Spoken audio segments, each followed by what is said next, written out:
All right. We are back. Charlie Burris, Zach Reagan. This is the A to Z Sports Big Orange podcast. Another week where Zach and I didn't have the exact schedule to have our normal live stream at 7 p.m. Eastern on Monday, but we are still going to record and get some segments out. Make sure the content is there for the people on the A to Z Sports Nashville YouTube channel.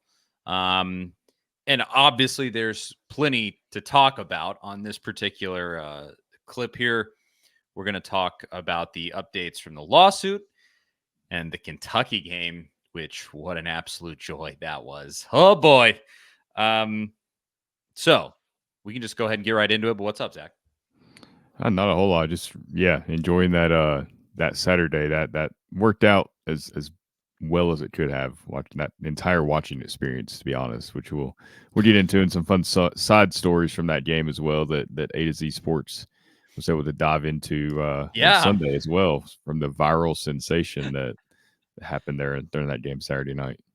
Yeah, I mean that Saturday could not have been better overall.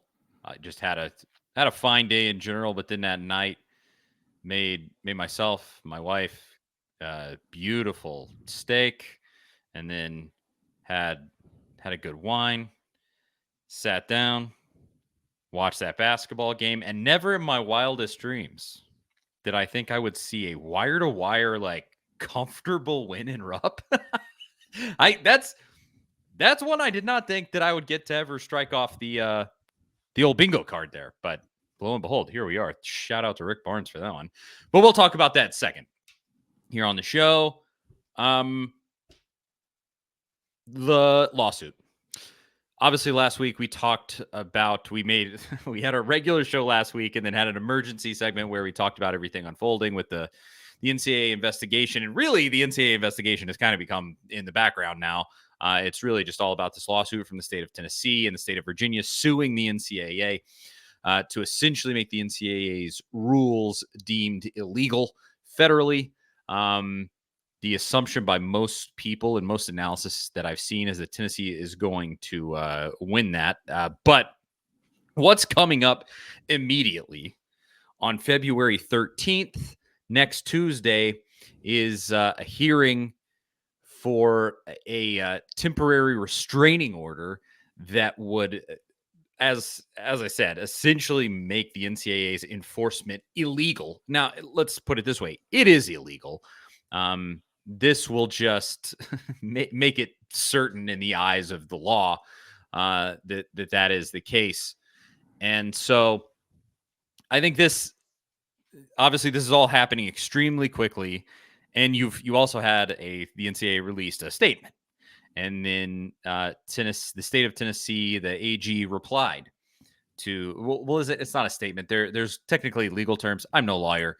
But the NCAA, responded to the lawsuit. Then the state of Tennessee AG responded to that. And it's just been this back and forth. And here we are now staring down potentially February 13th, already getting what we want, more or less. I mean, it's going to be a real indicator as to how this whole thing is going to go. And I texted to y'all, I think, in our group text with the A to Z guys. This really is like a dream that I've had for 10 years now. And it's all just kind of coming true all at once, where I just am like, is it really? Seriously, we're about to do this? This is what's actually about to happen. And I can't believe it, but I don't know how you're feeling about the last week that we've gone through, Zach. Well, not only is your dream coming true with all this happening and it being centered on Tennessee, just kind of poetic, like I think we mentioned last week, but it's also like been very transparent. I mean, the he said, she said, back and forth.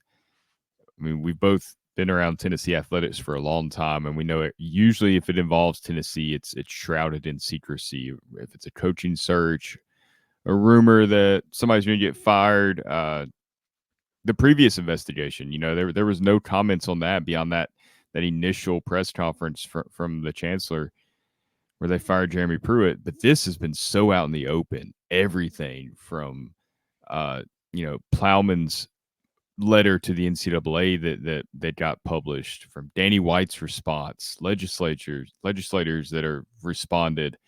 The NCAA now, we don't normally comment on this, but we're going to this time and throwing that out there. It's really amazing how much information's out there. We pretty much know everything at stake. We know that the Yeah. NCAA, based on Danny White's statement, kind of like a witch hunt, like we've said, kind of jokingly with the national media and some of the stuff. It really was a witch hunt from the NCAA, if you believe Danny White. I mean, they investigated Tennessee, and it looked like everything was on the up and up. So they found this one thing from before, the collectors were deemed boosters, and said, "Well, we'll get you for that." And that explains, the question we've had: why Nico? Why this? With everything else that's been going on, even the deals at Tennessee. I mean, Brew McCoy announcing a NIL deal just a couple of days after this broke was kind of ironic in a lot of ways, but that's why, because they couldn't find anything else. So with this lawsuit, it kind of eases the burden on the NCAA. They don't really even have to finish their investigation. There had not been a notice of allegations yet. I mean, this could pretty much shut the whole thing down, and there's no need to even go through it. And I don't know, it's hard for me to see how the court would rule in the NCAA's favor. What do you think? I don't see in everything that I've read of, the responses and the back and forth and all the things that have happened. I just don't, and again, not a lawyer, but what leg do they have to stand on? Like, you looked at their response in the lawsuit, and the example that they brought up to work in their favor was Bryce Young, right? He worked at Uber Eats DoorDash, or or yeah, DoorDash or whatever, and uh, and then got his NIL deal after he was already at Alabama. And you read that and you just go, "That's all you got? Is just still a guy getting paid, but just a few like months after?" I don't think it was even initially. It wasn't legal at first. I mean, because I remember him being the backup and Nick Saban saying something about a 7-figure deal. Right. So I think it was just the timing of when NIL became legal. That was after COVID. It hasn't been that long ago, so it's really a terrible example that doesn't apply to this situation at all, really. Yeah, it seems completely ridiculous.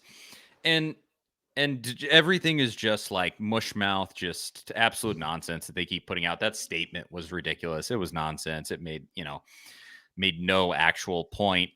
And there, we brought it up on that last show. There's that speculation of just like, this is so stupid and miscalculated from the NCAA that it feels like they're almost consciously bringing their own demise. Like, it feels like they're setting it up perhaps to just save face in some sense, so that they can say like, well, the courts made the decision for us. Here you go. Again, I don't believe that. I think this is a collection of some of the world's dumbest people all in one place. And so I don't think they thought that far ahead. I think it's just a bunch of these bureaucrats doing their, just following orders, and Charlie Baker's not a good leader. And so this is what they've stepped into. I don't think they realized that they were poking the bear that they were, because this really, ultimately, I think this is when it all pans out. The NCAA will have sent out a scatter shot. Supposedly, they sent out letters to 20 plus schools saying like, "Hey, you've done some stuff that we've noticed with NIL." And we don't know what schools those are. That's been essentially kept secret outside of Florida State. Last year, what did Miami got Had hit? yeah. Yeah, with the girls basketball. But largely, I think there's a lot of schools on the sideline. I gotta imagine they got those letters and they're going like, "Hey, let's go for it, Tennessee. Let's go, baby. Like, we're on your side. We're not gonna say it out loud, but we're on your side right now. Like, please, let's do this." And because when you just look at it from the NCAA's point of view, what are you thinking? What is the logic here? You have to know at some point these chickens are going to come home to roost. You can't keep poking this bear. And finally, and this is the main thing that makes me think like, no, they didn't try to bring around their own demise. Obviously, they've been getting sued. There's a bunch of lawsuits already filed against them with concerning stuff like this. But I don't think that they knew that Tennessee was going to turn around and do something this organized, this serious, this, I mean, what's even the right vicious of just coming out and saying, "Come at me, big boy. Come on down. Come take this beating." Like that's like Donnie Bauman stepped out in that street and she said, "Come get yours. We're gonna go to war here." And I don't there. How could they expect that? How could they have known unless they, unless they came to Donnie Plowman and said, "Hey, can you do this?" Which no, that's not what happened. The NCAA did not work with Tennessee to make their own demise happen here. And so yeah, it's just stupid, miscalculated, like everything else the NCAA has ever done. Every response they've ever had to anything is dumb and ridiculous. And this is how it ends up again. And this was another thing I said on the last show. How does this end up after Tennessee, in my opinion, wins this? I don't know. And that's really the question. Let's say they get this temporary restraining order and the rules are deemed essentially illegal, and it eventually becomes a full blown win in a court of law. Like I'm not sure exactly what shape that takes. Obviously, everybody's been bringing up, the players could unionize, collective bargaining agreement, and you do that with just the 50, 60 biggest schools, essentially power five, and yada yada yada. I think a lot of us have heard that at this point, kind of how we think it might end up. But yeah, I don't know. I mean, do you see anything that the NCAA has done that makes you go like, yeah, there's their point. There it is right there. That's how they could win this thing. I No, haven't. I mean, and logically, the whole thing. Hopefully, the courts can see this because if for some wild reason you judged in favor of the NCAA on this, well, that doesn't stop anything. All it does is it puts it kind of back to where it was before. Players should still get paid. Just keep being super secret about it, like you were during the old school recruiting days of bags of cash. And the NCAA, by doing these investigations, is basically training these programs on how to get by with it. I mean, Work what to around it. write, what to write, what not to write, how to word it. So there's, that's just a circle that keeps going and nothing ever gets solved. Obviously, the sport has to move forward. There needs to be more transparency across all NIL. I think coaches want that. I think college programs want that. I think if it's out there in the open, you know what you're bidding against type deal, because right now you don't, and everything's kind of in the shadows. It's made it really difficult to operate in that space. I mean, that's what it ultimately has to get to, and what that looks like. And that's what makes it so tough is there is no clear answer. Like we talk about a union or a CBA potentially. How many schools are included in that? How does the transfer portal work then? If you're at a group of 5 school and you try to come into that union, 2 years into your college journey. I mean, all those are questions that have to get answered. I think that's why this will be somewhat slow moving, but I think clearly it's moving towards that model, especially, with the Big Ten and the SEC kind of aligning themselves with each other. Yeah. I'm sure the ACC is going to want to get into that at some point. With the future of the college football playoff in doubt, the contract only running through 2025, that kind of gives these power conferences some leverage to move the sport in the direction it needs to go.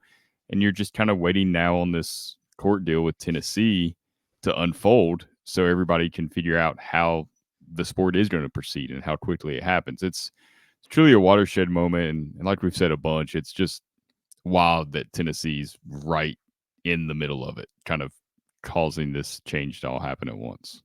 It truly is perfect. Again, it's a dream I've had. I can't believe it.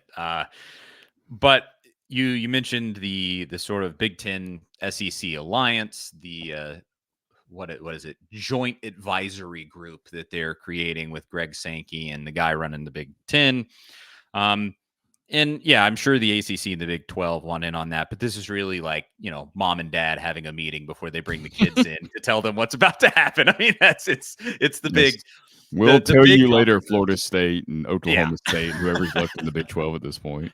We'll tell you what's about to happen after we decide what happens. I mean, the Big Ten and the SEC, and obviously really, truly, with like USC and all them moving to the Big Ten, it really is like outside of Clemson and Miami and some of those traditionally, powerhouse schools from the past.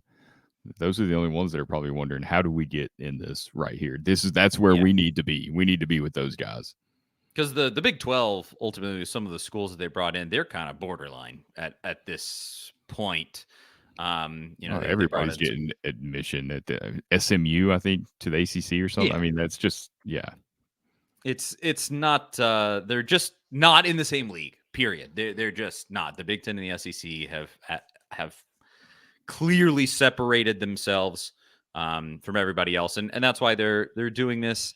What they're talking about behind closed doors, what I would give to be a fly on that wall to hear what Greg Sankey and everybody else there is talking about would be great, just to know what maybe they're thinking to send down the pike. But we'll just have to see. That's the latest updates. Without a doubt, next Tuesday we will be talking about whatever decision is made there. I have heard there's a possibility that just like a ruling is not made. I don't totally know exactly what can and can't happen there. But maybe that's the only possibility I see, because I think if one is made, this temporary restraining order will be given. But we'll see. And, is it maybe we just could. a free for all at that point? Then, if that restraining order is in place, like Wouldn't it Alabama be? could just go on, like, Kirby Smart to go on TV and be like, "I'm paying this guy $10 million to commit." I just Maybe. want y'all to know. And maybe that's why they're kind of doing this advisory panel where they're just like, yeah, we might need to be prepared for what's about to happen, and actually have a little bit of a grip on things. Who knows? I don't think that it'll be, Josh Heupel coming out and being like, yeah, we did pay Nico $8 million. Suck it, NCAA. Like, I'm not sure exactly what'll happen there, but Lane Kiffin might do that. I mean, there's that's true. he will come out. He'll throw the payroll down on the table and be like, look what we did. I'm not sure. That's really the main thing. I'm not sure what's about to happen, but I'm excited. I'm ready to see it unfold. I know that much, and we will talk about it more as it happens. But now let's get to a little bit of Tennessee basketball. The old Volunteers went up to Lexington, Kentucky, and took on the Wildcats of Rupp Arena. We'll talk about it right after I tell you about our great sponsor, ZenSports. We've been talking about ZenSports all season long here on the show. It's the new sports betting app exclusively in Tennessee. And now when you sign up for a ZenSports account, you'll receive up to a $1,000 no danger first wager. When you place your first bet in ZenSports, you can be reimbursed for the amount of your bet up to $1,000 maximum if that bet loses. But there's even more good news. ZenSports is rolling out its brand new VIP rewards program. The VIP rewards program will allow top-tier customers to earn more bonuses, comps, and perks, but it's by invite only. So if you feel your ZenSports play qualifies for VIP consideration, check out the program at zensports.com/VIP. No other sportsbook will offer you a premier sports betting experience with 24/7 top-tier customer support and faster withdrawals like ZenSports. What are you waiting for? Get going and download their app at zensports.com today. ZenSports betting just got better. If you have a gambling problem, call 1-800-889-9789. Terms and conditions apply. Must be 21 or older in Tennessee to bet. That is ZenSports. Shout out to them. Big thanks. We appreciate you. Now to Saturday. As I said, it was beautiful outside on Saturday too. It was just awesome. The weather was amazing here. Like I said, had an incredible dinner, then sat down and watched Tennessee just stomp Kentucky. I mean, look, you only won by 11. Only won by 11, crazily. But the reality for Kentucky coming out of that one is that if Dillingham doesn't go for 35, if Dillingham doesn't have the best game of his entire career and probably the best game he will ever have at Kentucky, Tennessee would have won that game by 25 points. I mean, it would have been blowout city. And 103 points. Kentucky does not play defense. And this isn't going to be a podcast about Kentucky, but good Lord, they got problems. And that's 2 in a row. And they have to go to Vanderbilt. And, not that that's the world's biggest challenge, but watch out. They played Tennessee close for a half. You never know. And so, they got plenty to deal with. But this man, from from what you heard, this was a really special performance, not just because you had Zakai Ziegler and Triple J step up in such a huge way in one of the most special moments of Josiah's entire career, and you had Connect actually being in kind of in like a secondary role in this game. He wasn't the dude, still scored 16 points, but he wasn't the dude in this game. I mean, this is how Tennessee wins it all this year. And you have the ability to. I think that's clear. You play like you did in Rupp Arena that night, you'll beat anybody. It doesn't matter who you're playing. It's really that simple. But can they do that? That's been my entire contention pretty much always with Rick Barnes.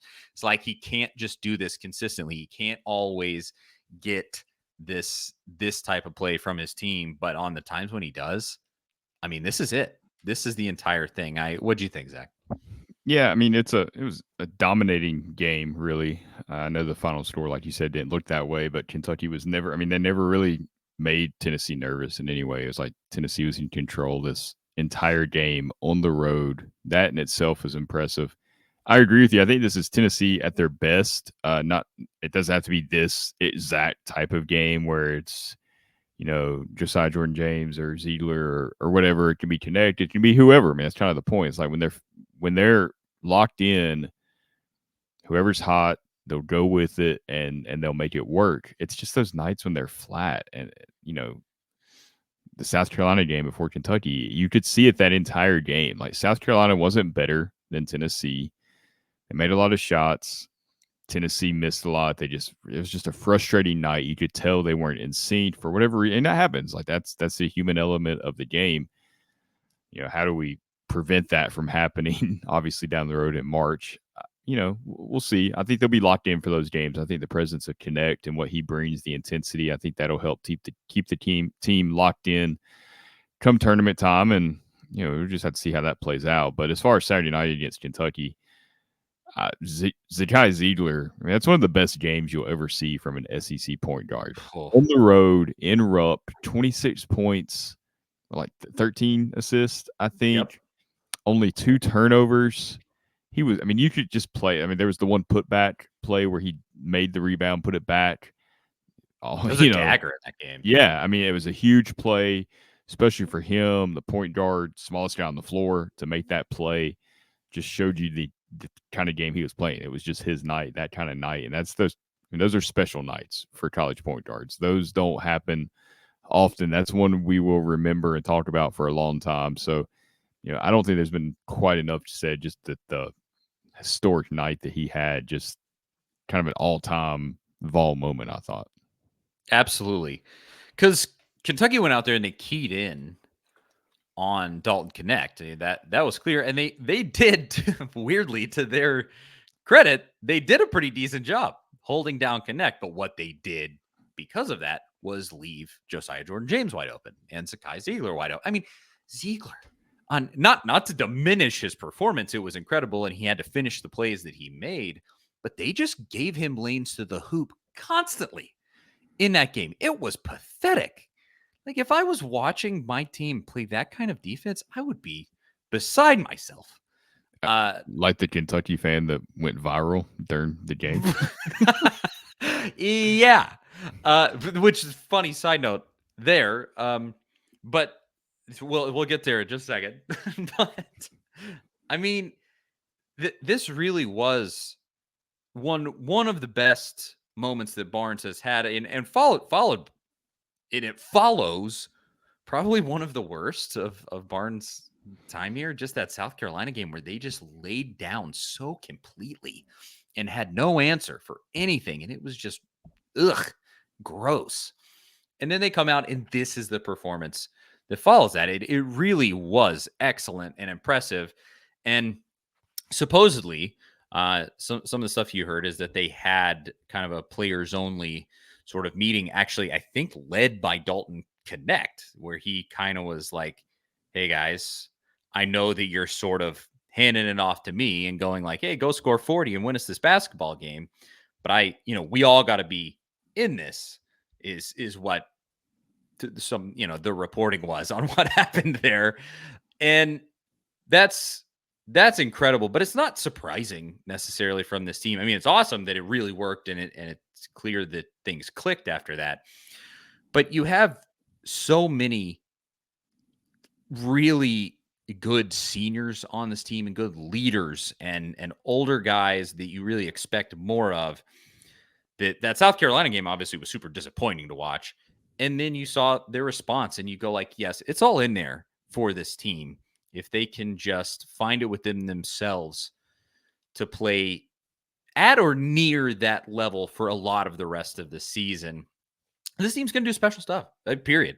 That take that performance down 2 notches and you're still beating almost every team in America. I mean, so some of those top teams, Purdue, UConn, they're monsters. There's no doubt about it. They're really, really good basketball teams, and you'd have to play at an extremely high level to beat them. But to get to a Elite Eight, maybe even a Final Oh yeah. Four, you're going to beat most teams playing that way. Well, And we saw some of the volatility in the top 5 this past week. I mean, UNC losing to Georgia Tech and then beating Duke, who was kind of on the cusp there. Houston almost losing to Texas, losing to Kansas. I mean, yeah, Tennessee's they're in that same group of teams right there where they're all kind of on that same path right now.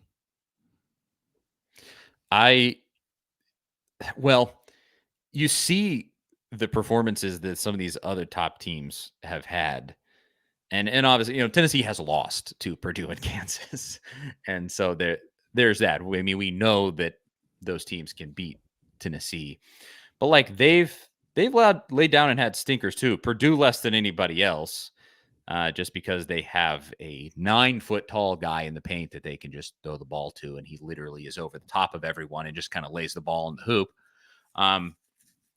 But everybody has weaknesses this year, and I think anything could happen, and you just got to be the team that takes advantage of that finally, because Tennessee's been on the other end of that for years at this point. Loyola Chicago, Florida Atlantic last year, where you get got by the team that takes advantage of those opportunities. And now's the time, because you have the extremely special player in Connect. You have a group of extremely special players that as a group can be really good, between Adu, Triple J, Vescovi, Zakai, like all of those guys.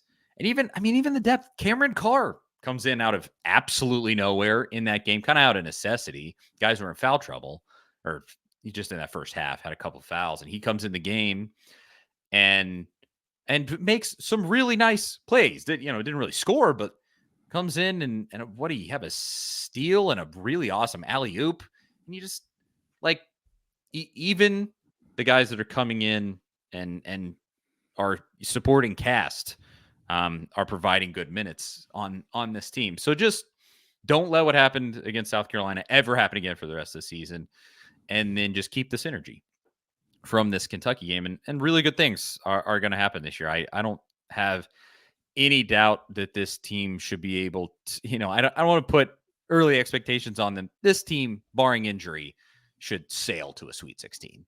And then obviously kind of the real season starts, so to speak. But I also kind of resent this. A lot of people with that South Carolina game, it's like people like me, they get kind of worked up about it. We go like, that's really terrible. Like a great team can't play that way, period. They just go, it's the middle of the season. Doesn't even matter. I disagree. And that's why I get more worked up about it than a lot of people, because regular season championships is really special and doesn't come along often. It also sets you up with a better seed in the postseason, in your conference tournament, and in the SEC or in the NCAA tournament. And Possibly a it's more desirable location as well. exactly. It's meaningful down the road. It's like in the NFL when you get home field advantage and things like that. Like you get an easier draw when you're a 1 seed in the NCAA tournament. And so just going like, oh, it doesn't matter that you lost to those teams. And like, yes, it does. It really does. And it also, and not only that, but it shows you who your team is too. And thankfully, this team turned around and showed that it has a ton of character after that. Which I was super happy about. I think we already knew that, but they really needed to show it in that moment, and they did.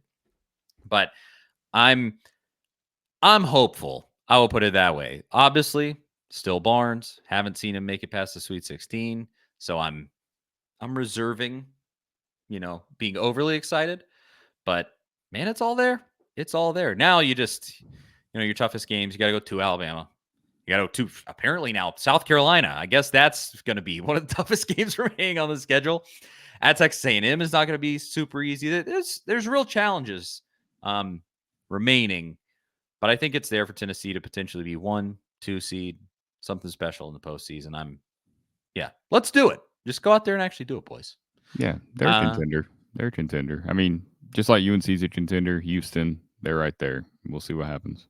Yeah, Houston got their doors blown off on Saturday by Kansas. They never really got close. They kind of stuck around to never make it a truly completely out of hand game, but it's kind of like the Tennessee-Kentucky game. It was pretty similar where they kept it reasonable, but they were never really close. No.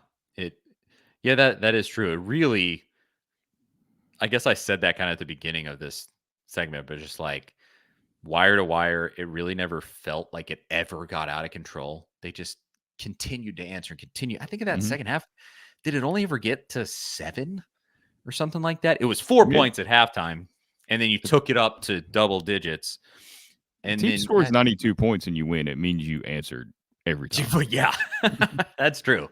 Yeah, Kentucky's talented offensively. There's no doubt about that. I mean, those frontline guys plus Reed Shepherd, they in the backcourt at least. Their front court is pretty unimpressive, but that backcourt is serious. And so, yeah, you beat them at their own game.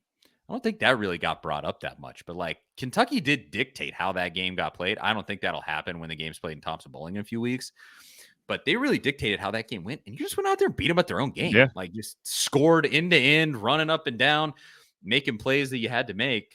It was impressive. Really, really impressive. And I'll say too, as far as that particular element goes, I'm impressed with Barnes because he's not showing nearly as much stubbornness.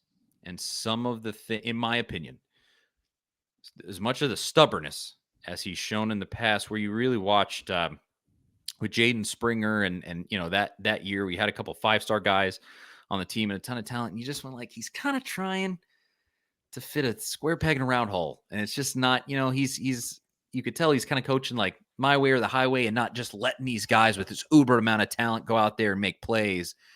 And I think this year he's working with the pieces that he has more. Maybe that's just perception. And maybe he didn't trust the other guys. Who knows? Maybe obviously they were freshmen. It's a little bit different than Dalton Knecht coming in, in his 9th year of college and lighting it up for you. But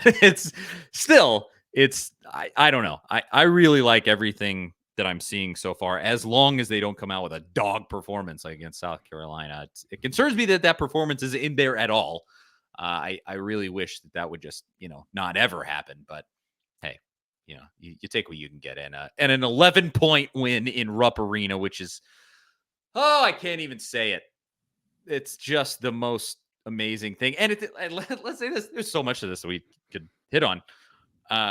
Barnes, 4 wins in Rupp Arena, 4-5 all-time in Rupp Arena. He's almost 500 in Rupp Arena. And he has now matched the amount of wins in Rupp Arena. He's matched all of Tennessee's other basketball coaches that coached in Rupp Arena combined. That's insane. It really is crazy.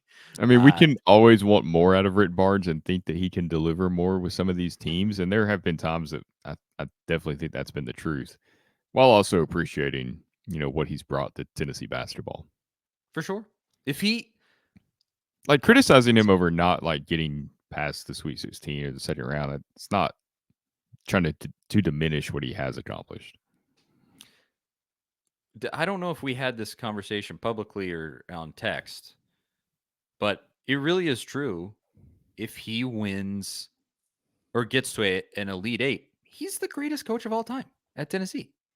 It's that simple. If he can make an Elite 8 this year, much less a Final Four, but an Elite 8, he would match the furthest that Bruce ever made it. He's won a bunch more than Bruce at this point. Obviously, his tenure has been longer.